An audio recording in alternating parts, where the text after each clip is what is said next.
स्वागत है बच्चों फिजिक्स इट्स इजी में। और हम लोग बात कर रहे हैं कक्षा 12 के अध्याय 7 पर प्रत्यावर्ती धारा। और आज हम बात करने वाले हैं प्रत्यावर्ती धारा का औसत मान।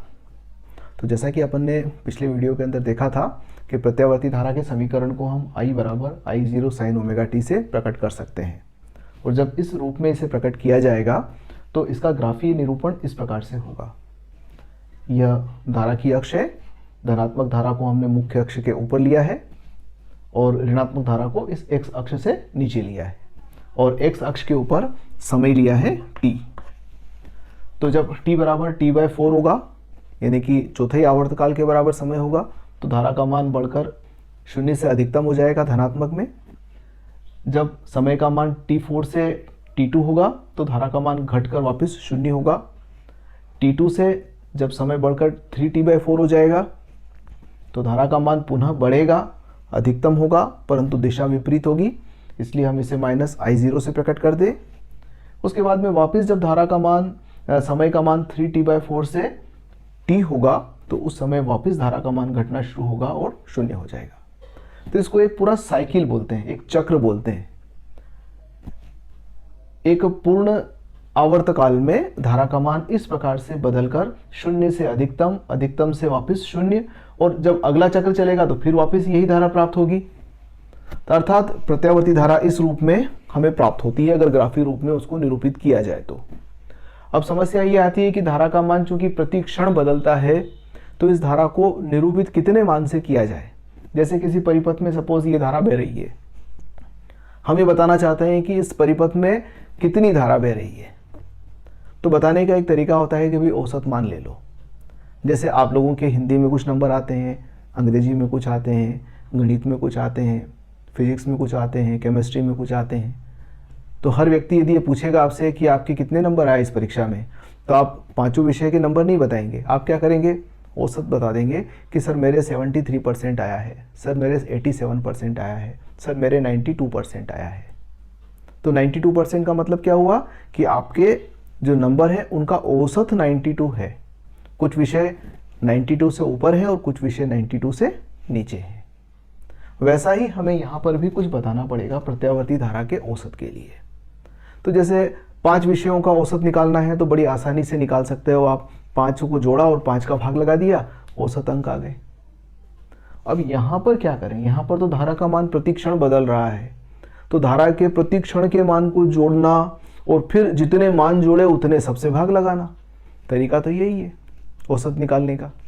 यदि 1000 मान है, हजारों मानों को जोड़ो और 1000 से भाग लगा दो। तो यहाँ पर यहाँ से यहाँ तक आप देखो धारा के मान कितने परिवर्तित हो रहे हैं। जितने मान उतने सब का जोड़ लगाओ और सबसे भाग दे दो, संख्या से भाग दे दो, तो औसत आ जाएगा। परंतु इस गणित को आसान बनाया है हमारे समाकलन ने। हम समाकलन के माध्यम से औसत मान निकाल सकते हैं। आप देखिए बहुत आसानी से कितना बढ़िया निकाल सकते हैं हम औसत मान। तो पहली चीज तो ये है कि धारा का मान समय के साथ बदल रहा है ना। तो हम एक काम करते हैं कि इस पूरी धारा का समअप कर लेते हैं, यानी कि योग कर लेते हैं। जो समाकलन होता है ना, इसको इंटीग्रेशन बोलते हैं। उसका मतलब ही क्या है कि योग करना है। हम इस सारी धाराओं को समय के साथ में योग कर लेते हैं। तो धारा का जब समय के साथ योग निकाला जाएगा तो वो इस प्रकार से होगा I dt। कहाँ से कहाँ तक करना है, 0 से t समय के लिए हमें समाकलन करना है। तो इसका मतलब क्या हुआ कि हमने पूरी धारा का योग निकाला है, योग कर लिया। जैसे 5 अंकों का योग लगाते हो ना आप, समाकलन में इस प्रकार से योग करते हैं। अब 5 अंकों से का योग कर लिया, अब 5 से भाग दोगे तो अब इसमें समय के सापेक्ष आपने समाकलन किया है, तो समय के घटकों का भाग दे दो। कितने समय आपने जोड़े हैं उतने समय से भाग दे दें हम। तो यहाँ पर जब हम इसे dt कर देंगे 0 से t तक के लिए, तो ये धारा का औसत मान आ जाएगा, जिसको I एवरेज के नाम से हम व्यक्त करते हैं। I एवरेज लिखा है, इसका मतलब क्या हुआ, औसत मान हुआ। कहां से कहां तक का औसत, 0 से लेकर t तक का औसत, यानी कि पूरे चक्र का औसत मान निकाल रहे हैं हम लोग, है ना। तो ये एक सूत्र है, ध्यान रखना आप। जैसे अपन साधारण में जानते हैं ना कि 5 अंक जोड़े, 5 का भाग लगाया, समाकलन में औसत निकालने का ये सूत्र है। हम इसका उपयोग करके और औसत मान निकालेंगे। आगे भी कई बार आपको इसका उपयोग करना है। तो देखते हैं I एवरेज का मान किस प्रकार से ज्ञात होता है। आप सीख भी लेंगे यहाँ पर और हम कर लेंगे। तो I एवरेज निकालने के लिए हम एक काम करते हैं, आई का मान रख देते हैं पहले तो 0 से t के लिए I0 sine omega T dt, और नीचे आ जाएगा 0 से t dt। ठीक, अब साइन ओमेगा टी को समाकलित करना है। अब ध्यान दीजिएगा, साइन ओमेगा टी को समाकलित कैसे करेंगे, तो ये हो जाएगा I0 और साइन ओमेगा टी का समाकलन हो जाएगा -1 ओमेगा, और I0 बाहर आ जाएगा और ये आएगा कॉस ओमेगा टी। आपको लग रहा होगा कि ये कैसे हो गया, तो बेटा ये सूत्र है, साइन ओमेगा टी dt अगर आप करेंगे तो इसका फॉर्मूला ये होता है माइनस कॉस ओमेगा टी बटे ओमेगा। ये सूत्र है समाकलन के, कोई कठिन चीज नहीं है, तो हम उसको अप्लाई कर रहे हैं यहाँ पर। तो -1 omega I0 sine omega T, एक का हो जाएगा माइनस कॉस ओमेगा टी, और लिमिट लगा देंगे 0 से t तक की, और नीचे भी हो जाएगा, जब इसको समाकलित करोगे तो ये स्मॉल t और लिमिट हो जाएगी 0 से t तक की।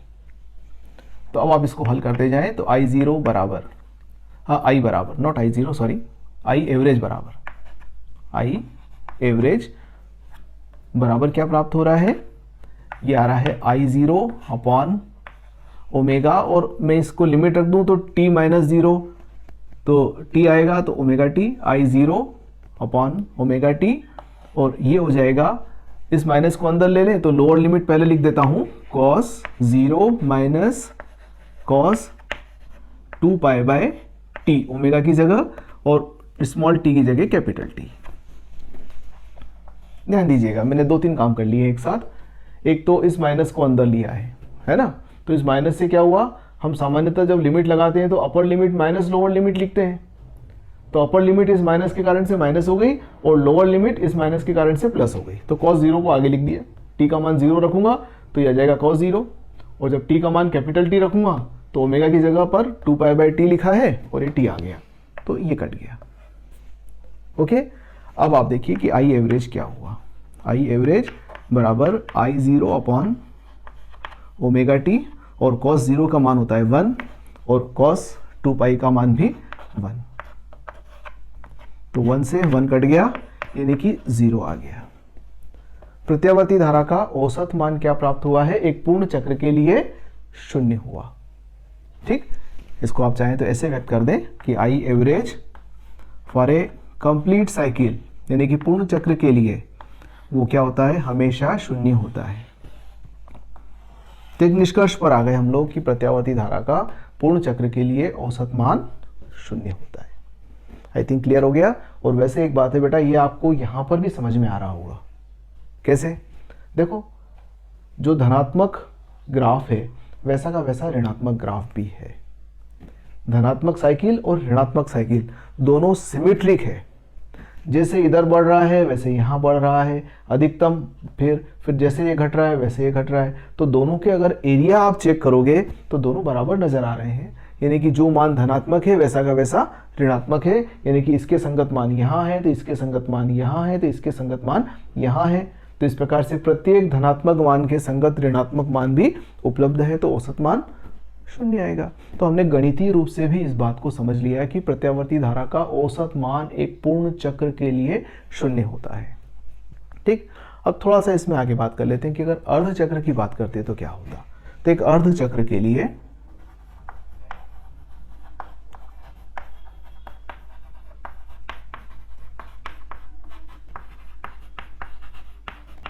औसत मान, अर्ध चक्र के लिए औसत मान निकालने का क्या तरीका हो जाएगा, I एवरेज तो ठीक है, और यहाँ पर t/2 के लिए निकालेंगे हम इसे, जैसे यहाँ t के लिए निकाला उसको t/2 कर दिया, एक नोटेशन है तो खाली। अब आपको समाकलन जैसे हमने 0 से t के लिए किया था, तो अब करना है t/2 के लिए।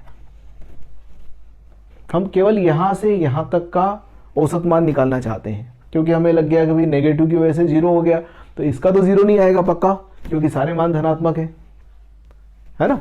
तो 0 से t/2 के लिए करेंगे I0 sine omega T dt, और समय भी क्या हो जाएगा 0 से t/2 dt। ठीक, जब आप इसको हल करोगे तो हल करने के बाद में हमारे पास में ये मान प्राप्त होता है ट्वाइस I0 अपॉन पाई।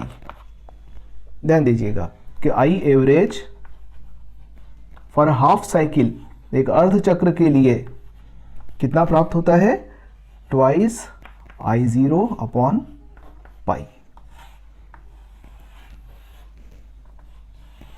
जबकि एक पूर्ण चक्र के लिए क्या प्राप्त होता है, शून्य। अब धनात्मक अर्ध चक्र के लिए ये मान धनात्मक आएगा, और यही अगर आप t/2 से लेकर t तक करते समाकलन, यहाँ t/2 लिख देते, इसको t लिख देते, यहाँ t/2 लिख देते, इसको t लिख देते, तो ये मान ऋणात्मक आता। तो धनात्मक अर्ध चक्र के लिए धनात्मक औसत मान आया, ऋणात्मक अर्ध चक्र के लिए ऋणात्मक मान आता औसत में, फिर दोनों का औसत निकाल लेते तो फिर शून्य आ जाता। तो इस प्रकार से हमने इस वीडियो में जाना है कि प्रत्यावर्ती धारा का औसत मान एक पूर्ण चक्र के लिए सदैव शून्य होता है।